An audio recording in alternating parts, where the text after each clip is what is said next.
1971 সালের তরুণরা স্বাধীনতা অর্জন করেছিল, কিন্তু স্বাধীনতা রক্ষা করতে পারে নাই। আমরা জাতির শ্রেষ্ঠ সন্তান, বীর মুক্তিযোদ্ধা, যাদের আত্মত্যাগ এবং সংগ্রামের ফলে আমরা একটা স্বাধীন সার্বভৌম ভূখণ্ড পেয়েছি, তাদেরকে আমরা শ্রদ্ধার সাথে স্মরণ করি।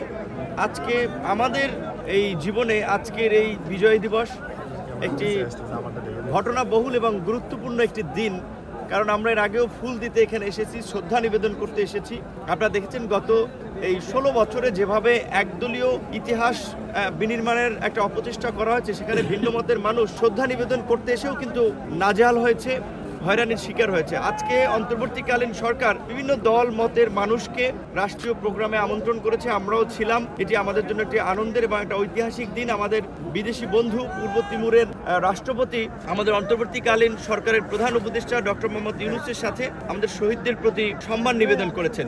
1971 সালে সাম্য, মানবিক মর্যাদা এবং সামাজিক সুবিচার নিশ্চিত করার লক্ষ্যে বৈষম্যহীন, শোষণমুক্ত গণতান্ত্রিক সমাজ এবং রাষ্ট্র বিনির্মাণ করার জন্য এই অঞ্চলের মানুষ লড়াই করেছিল এবং লড়াই বিজয় লাভ করেছিল। 2024-এ আপনারা দেখেছেন সেই বৈষম্য নিরসন করার জন্য এদেশের তরুণ সমাজ আন্দোলন করেছে।